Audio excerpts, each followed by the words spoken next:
Good morning, good evening, good afternoon. Welcome, welcome, welcome. I was going to act like this was pre recorded, but then I was late. So I kind of killed the illusion. I'm back. I'm back. Uh, Good to see everybody. So we're going to be covering a rocket launch today. Hopefully, a rocket launch from Vandenberg Air. Vandenberg. I guess it's the Space Force base now in California.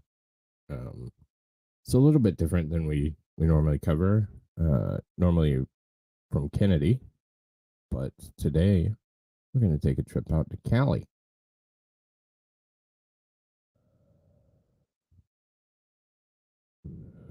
Map and show you where this is.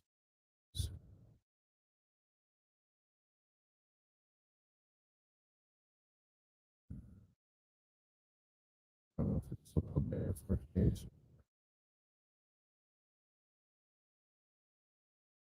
Space Force base. Yeah, there we go.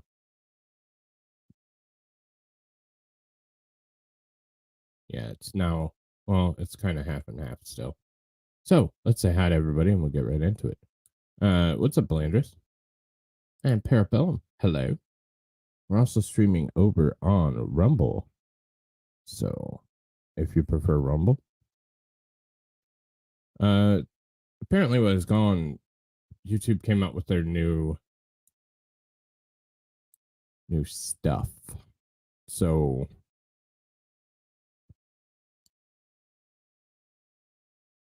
hey, what's up, buddy? Not that I'm aware of, but I have been radio silent for 9 days. So I will look into it.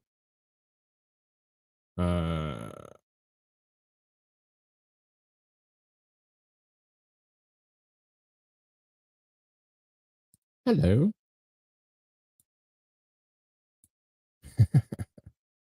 So here is Vandenberg Space Force Base, Air Force Base, Air National Guard Base, whatever they're calling it these days. So we're in Southern California. Here's Los Angeles for reference. It's a little bit northwest of Los Angeles. And for those of you not in the United States, here is California. There is the rest of the United States. I heard about that actually. I heard about that. And the Secret Service still apparently can't find what it is. So if we look at the topographical map,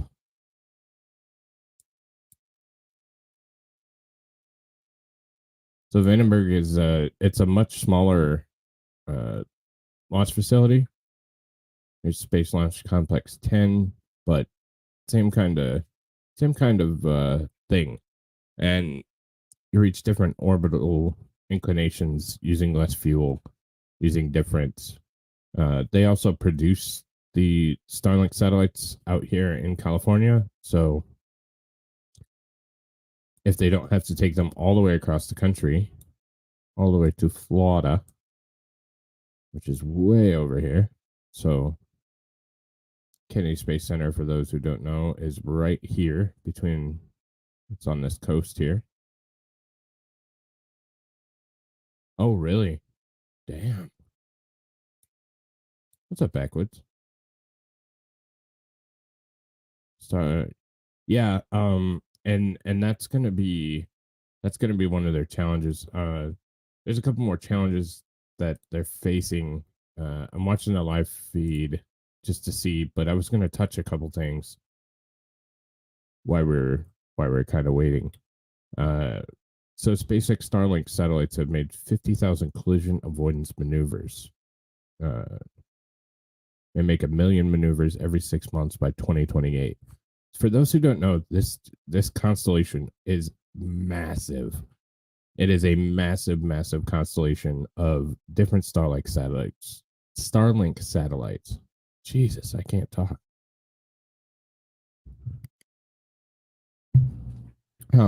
So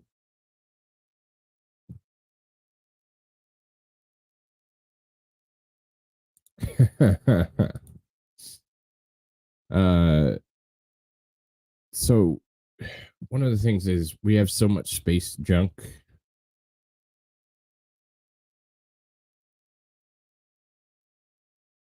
Also belongs to Snow Biden. Wow. Wow. I mean, it very well could be anybody's.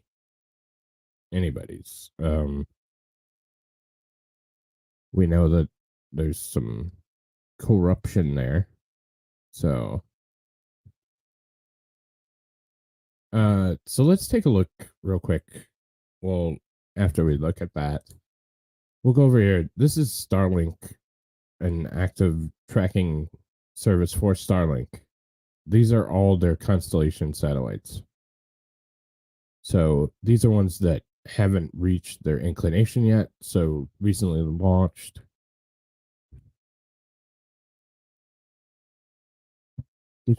Um.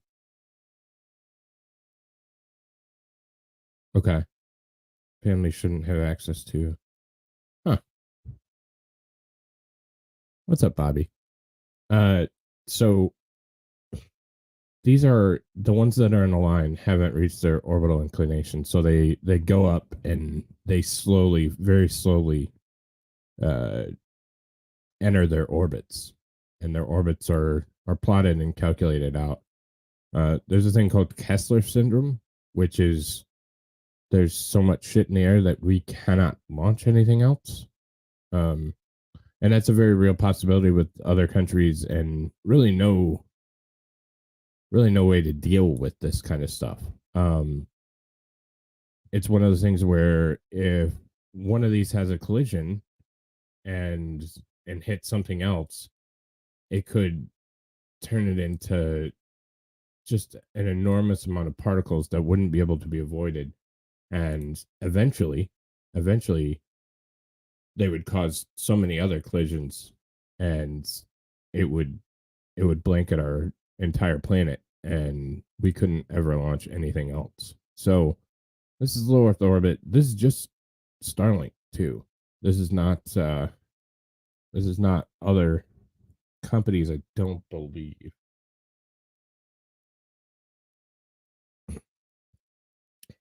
the constellation. Well, there has to be. So if you allow people to do whatever the hell they want, they're going to take advantage of it, and they're going to do whatever the hell they want. See, we have a bunch of potential collisions over Australia.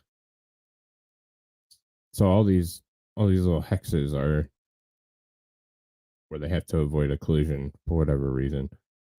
If you allowed Wild Wild West, uh, yeah, there's so much crap. So, um,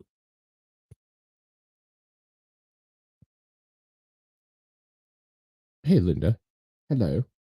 Uh, so this is kind of the net that we're looking at, and if you allow it uninterrupted, they're going to take advantage of it, and yeah, that's a lot of stuff. It's a lot of stuff to avoid. Low Earth orbit is getting very, very crowded. Very crowded. We're waiting for the SpaceX feed to come up. So let's take a look.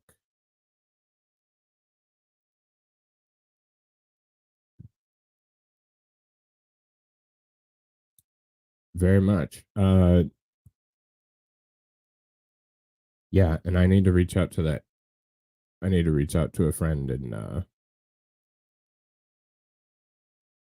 need to reach out to a friend, and there's a there's various programs to deal with it. The problem is funding with that kind of stuff. So, um, what happens when we eventually get bored of Starlink? There's all this trash zipping around. The one good thing that SpaceX has is they have deorbital plans, because uh, these are meant to decay and they're meant to be replaced. So there are orbital trajectories and enough fuel on board to bring them to burn them up. So uh, hopefully we won't. And that's not the case with for example, the Chinese who just throw up whatever the hell they want, and there's no plan, no paths, no communication on orbital tracks, nothing. It just they just kind of yep. I was gonna make a joke, but it's too early for that. Anyways, so a Falcon 9 rocket carrying 48 Starlink spacecraft is scheduled to lift off from California's Vandenberg Air Force Space Force Base at 3:29, so about 15 minutes. Uh, so it's as far as the rocket and everything's concerned. Oh, here's another article on the collision avoidance. So, since the launch of the first Starlink spacecraft in 2019, the SpaceX satellites have been forced to move over 50,000 times to prevent collisions.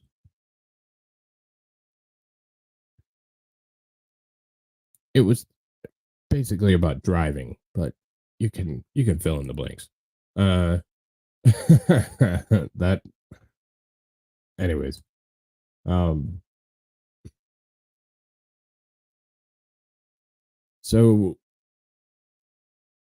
this is just talking about the collision avoidance maneuvers. Obviously, it's anytime that you have to move 50,000 times, it gets when we're talking about such.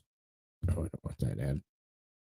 When we're talking about such low tolerances and we're talking about such uh, dire consequences, if one of these hit and decided to explode all over, um, then that could obviously be concerning.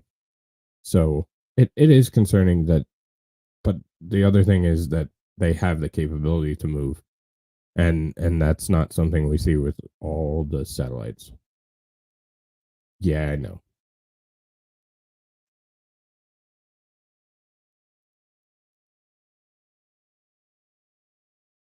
So here is kind of the mission profile for the Starlink.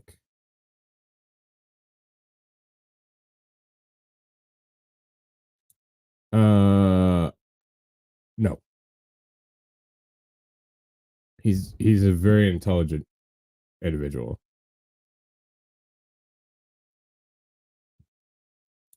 He's never well. If you have any in depth, he yeah, he's never really claimed that he had a college degree. If you look at many of his quotes and stuff like that, certainly he certainly hasn't said anything definitive about it. He actually said that uh, something about I don't have a Harvard degree, but the people that work for me do.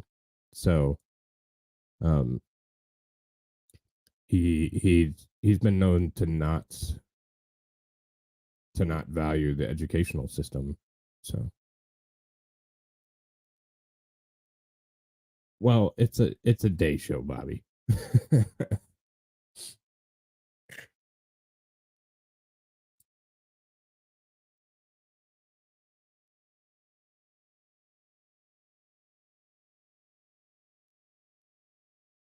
I mean, he's made some bad choices. I think we can all agree to that. But I think he's exceptionally intelligent.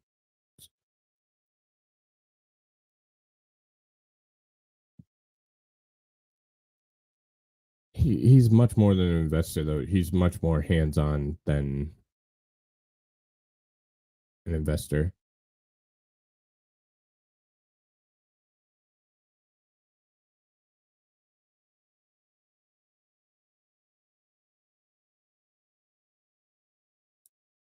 Well, anyways, uh, well, to hire the proper engineers, you have to have some level or degree of intelligence. So,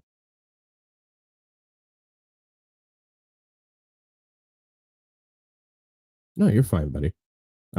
So So yeah, I would disagree. I think that anybody that can build companies like that and do that kind of thing is pretty intelligent. But so anyways, so here's the ESA Euclid. That was the most recent.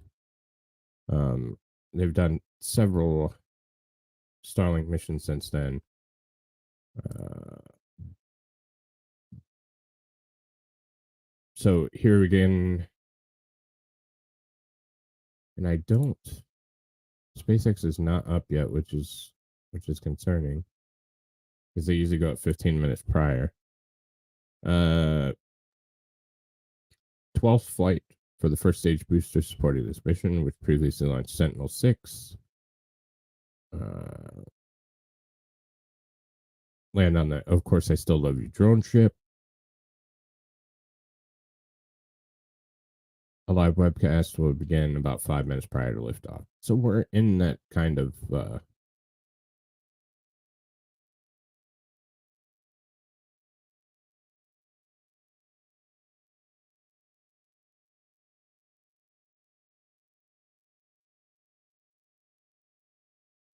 hang on.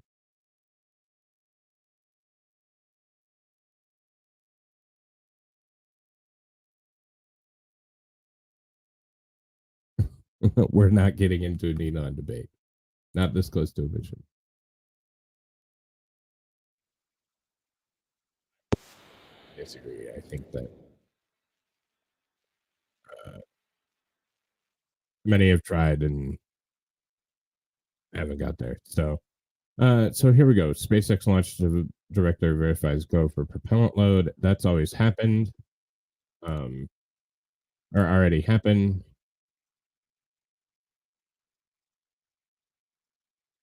And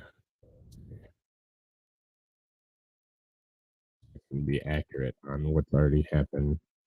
I don't know where the hell we're at in the countdown.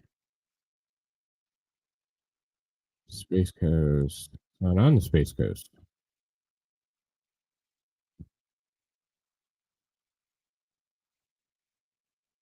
There we go. That's what I was looking for.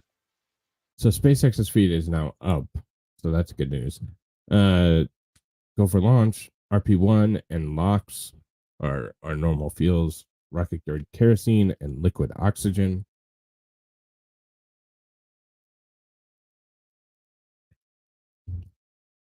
Then we get the second stage. LOX loading begins. And for an 8 minute away, this is probably kind of where we're at. So Falcon 9 begins engine chill prior to launch. So any minute we should be hitting that, listening to their mission control audio, but I'm not hearing any call outs yet. So uh and then we start into the flight computer, tank pressurization, go for launch. So here's what we do: the ascent stage step with the flip that we've all come to know and love. Then we get our fairing step, payload separation, and then we go to the landing portion. So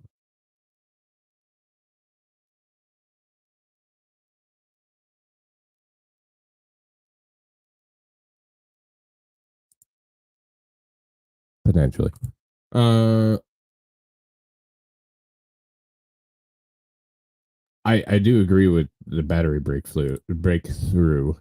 Um yeah, we could talk about that at some other point. So then we get into the regular launch procedures. So we'll be launching or landing on the drone ship. Of course, I Still Love You. And let's see. Okay, so SpaceX is officially actually live at this point. So that's good news. Because mission control audio is not I'm not hearing anything.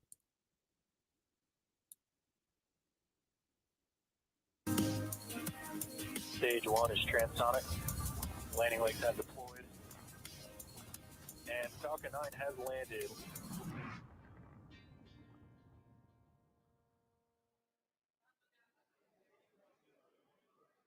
Starlink All right. launch So we webcast. have My name is 5 Zachary Lupin, and I'll be your host for today's Starlink mission, which marks SpaceX's 45th launch of the year and 244th overall mission to date. The Falcon 9 rocket, which you can kind of see on your screen through the marine layer, is currently at Vandenberg Space Force Base's Space Launch Complex 4 East in California, awaiting liftoff at 12:29 p.m. Pacific time. So it looks pretty wet there. At T-minus 4 minutes Southern and 40 California. seconds, the weather is green and the range is ready to support. Teams are currently tracking no issues with the vehicle or the spacecraft.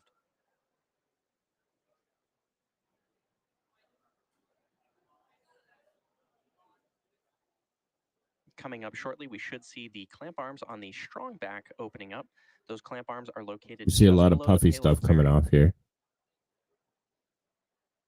Fluffy, puffy, I forget. And it might not be totally visible because of that marine layer.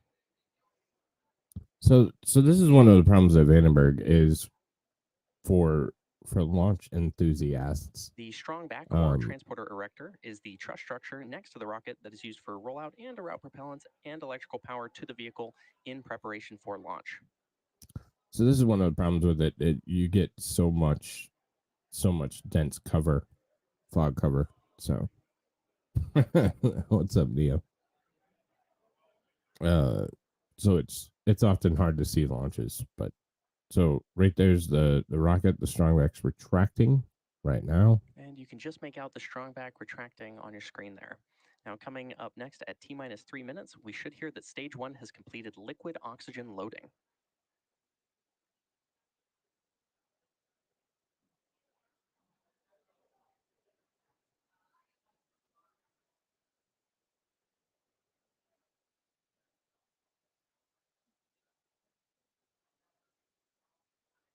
So they've completed the liquid oxygen Stage loading. 1, LOX load is complete. At T-minus 3 minutes, the Falcon 9 first stage is fully loaded with rocket propellant 1, or RP1, and liquid oxygen, or LOX, and we're awaiting completion of LOX load on the second stage in about 45 seconds from now. So the first stage, they completed the liquid oxygen Now, aside and from the marine rocket layer, you grade may also see some kerosene, white clouds around the and now vehicle. we're waiting on Those the white second clouds are stage, which chilled is gas above the LOX tank significantly liquid less surface of that a we vent tank. overboard to maintain pressure in the tank as needed. And when that gas comes out into the California air, the humid, moist air condenses into clouds and water. Coming up shortly, we should hear a call out that LOX loading is complete on the second stage.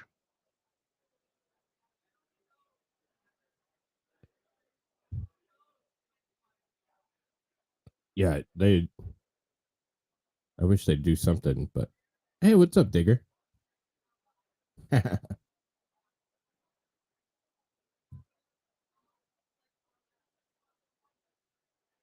Made it just in time. So The booster or first stage of the rocket that you see on your screen is flying for its 12th time today. After liftoff and stage separation, this our booster is stage scheduled 2 to is land on our complete drone with ship, Of LOX Course I Still load. Love You, which is currently stationed in the Pacific So Ocean. now we're just As many everything's ready to go. LOX We're load just is waiting. complete. And there's that call out that stage 2 LOX loading is complete. Falcon 9 is now fully loaded with 1 million pounds of fuel and liquid oxygen. Now, as many of you 1 may already million know, pounds. successfully That's a lot of recovering fuel. parts of our rockets allow SpaceX to refly the most expensive pieces, which in turn drives down the cost of space access. And that's one of the things that we have to get Coming up better in at about is 10 seconds from not now, we burning should 1 hear a million call out pounds that of Falcon fuel 9 is to in take startup, up which means the flight computers have taken over the launch countdown. one thing.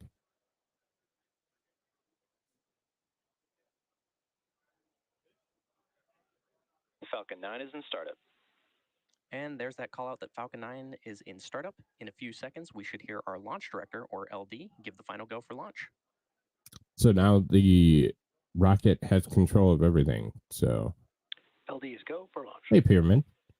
And there's that go from the launch director to proceed with today's mission. So let's sit back Okay, and when the watch launch as pad is Falcon 9 takes completed our and the 48 FAA lifts Starlink restrictions, satellites will into SpaceX space. slowly launch from Texas? No. Texas is a T-minus 30 seconds. test facility and was never intended. They're actually moving. Once Starship is good, they're going to move it to Kennedy. So 15 seconds. T-minus 10, 9, 8, 7, 6, 5, 4, 3, 2, 1. Engines full power. And liftoff of Starlink 513. Go Falcon, go Starlink.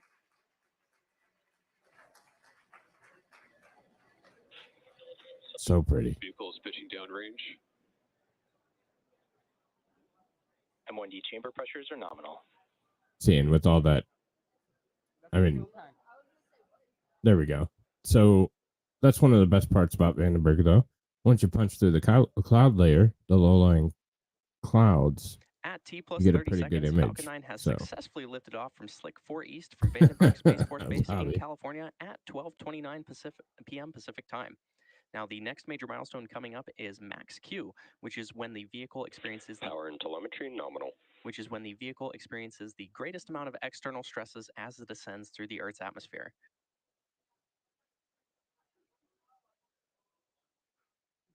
So we're up to about 1,000 kilometers per Falcon hour. 9 is supersonic. Supersonic. And there's that call out that Falcon 9 is supersonic, which means that the rocket is traveling faster than the speed of sound.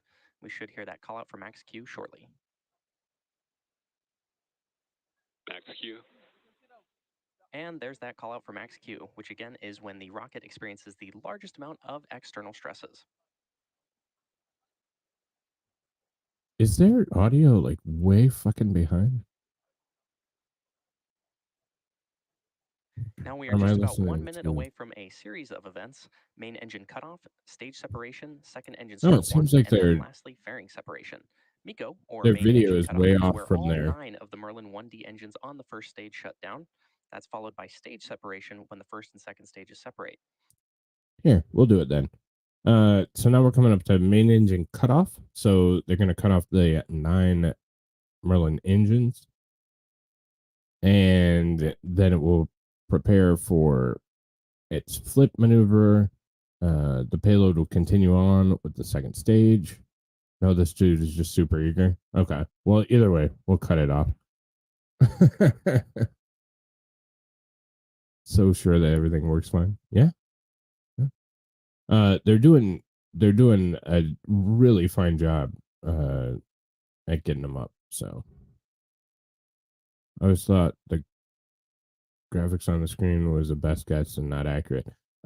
It generally is a best guess, but they've done this so many times now that there's a reasonable degree of certainty with the calculations at this point. So now we have that right side. That's a view from inside the fairing. There goes the fairing. So now the Starlinks are exposed to the vacuum of space, and we see that fairing dropping back towards Earth. And that second stage is continuing to accelerate. Should get I didn't see what the mission profile is, but we should get somewhere in the 13 to 17,000 kilometers per hour range when all said and done. I don't know where they're going though, so that could be inaccurate. And on the other side, the left side, we have the first stage, which is coming back to Earth. So it's done that flip maneuver. It's orienting. The grid fins are up. So what's the payload? Or is this? It's just a test. There are 48 Starlink satellites. So, hey, what's up, Steve? This one's from California. It's Vandenberg. So you couldn't see it anyways. So yeah, there's Starlink satellites for Starlink internet. This is not a ride share. There's no other payloads. It is just Starlink satellites. So if they actually show them leaving I don't know if they're going to stay around long enough, but if they actually show them leaving, it looks pretty cool because they kind of just separate. And yeah, 48. So they continue to make them smaller and smaller, and more compact and a better situation to take as many up as they can. Because again, you're using a million pounds of fuel. There's no ride share, so SpaceX is borrowing the complete cost of this mission. So yeah, they want to get as many up as they can in a single shot. So again, we have that left side coming back to the drone ship. And it's an autonomous drone ship, so the drone ship is moving in coordination and communication with the booster, and they will get together pretty soon. So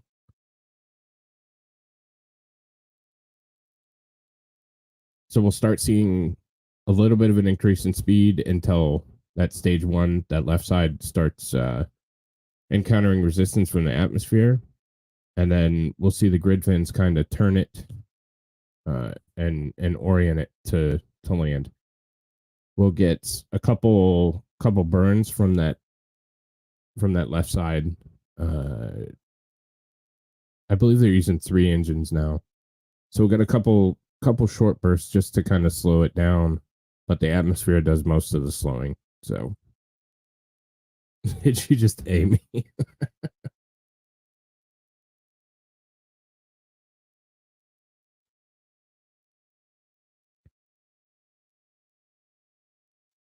So now we're just kind of waiting for it to, you see the altitude dropping, so we're coming back towards Earth, and again the speed is still going up.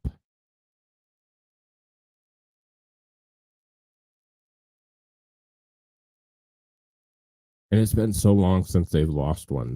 They've done a really good job recovering boosters, which is the most expensive part of the, outside of fuel, but one of the more expensive parts of spaceflight is that first stage booster. So you're saving a lot of cost.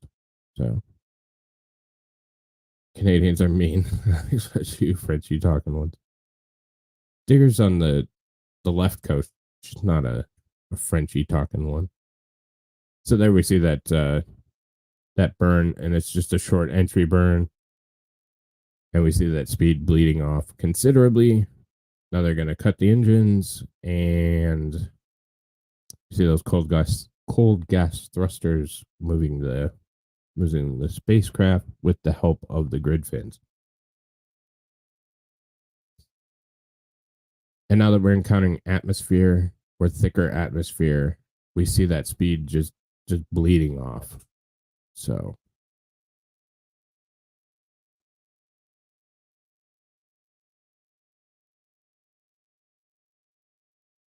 now we're up, and they lost stage 1.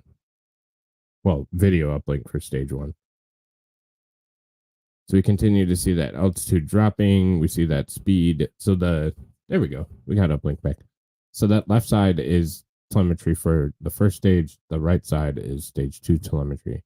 And it's, I wonder where the hell they're going, because they are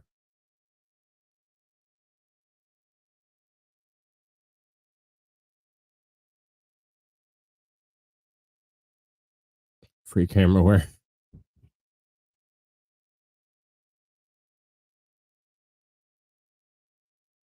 So now we're seeing that second lighting, that landing burn. So now we're coming down, and again, you see that speed just bleeding off. And drone ship should show up pretty soon. There it is.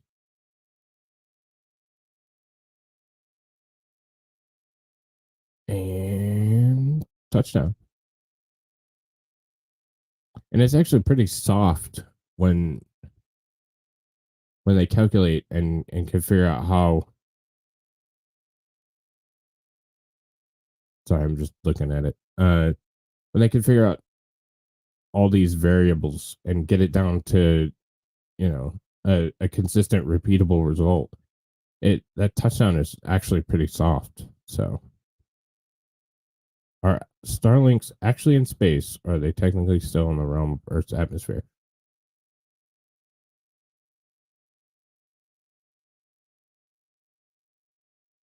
I know, Pyramid. Jason, that is such a loaded question. Oh, did they not? They're not going to cover deployment? Right. The deployment video then.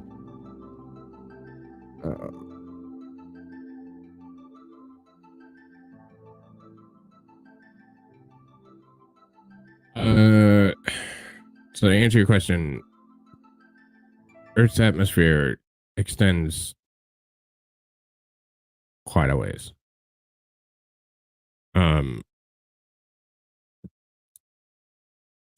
So they're technically still in Earth's atmosphere, but are they in space? Yes, ish. I don't know how to. That's a massive debate, not for this time, but I hope so.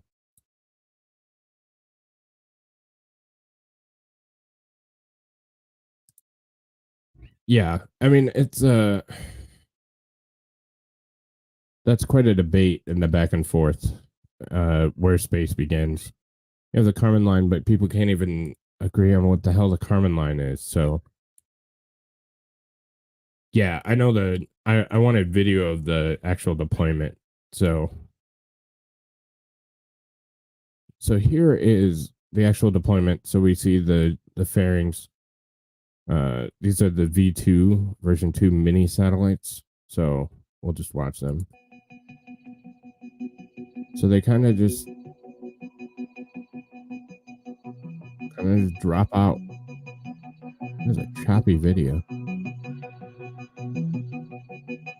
And then they very slowly, I mean, you can't do anything quickly in space because it would end very badly. But so they just literally dropped them out of the core, and they just take a considerable time to. That's probably loud as hell, and I don't need the music.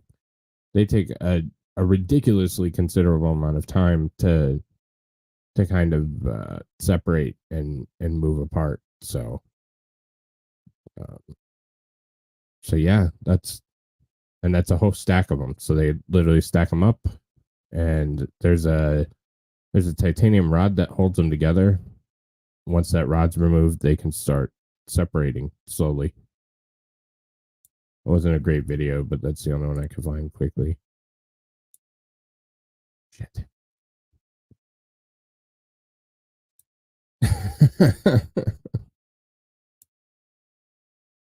Yeah, I considered space to start. So here's where I considered. So um people like Bezos with Blue Origin did not go to space because he just didn't.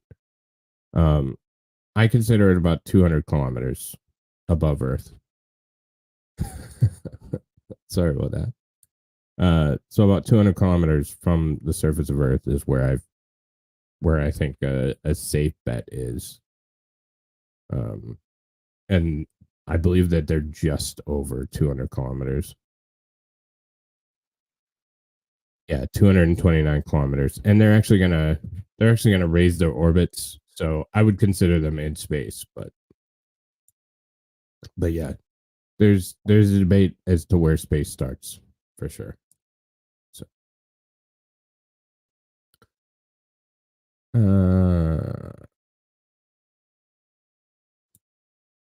they're kind of so they're soft connected. They're connected to their network. They're connected to SpaceX's tracking network, obviously to get their orbital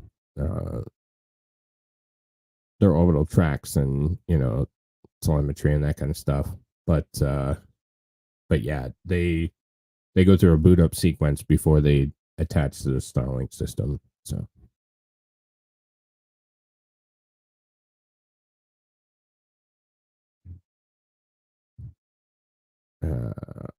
yeah.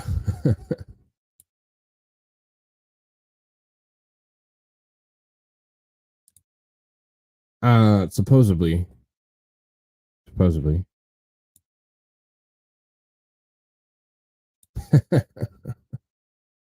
Yeah, and that's about 200 kilometers. So somewhere in that vicinity. So it's all low Earth orbit, but that's something we could maybe talk about at some point. So Well, that was the launch, and another perfect launch from SpaceX. I am going to be back on regular schedule tonight. We'll be building Legos. I'll be getting back to my Canadian wildfire plane. So, yeah, basically, yep.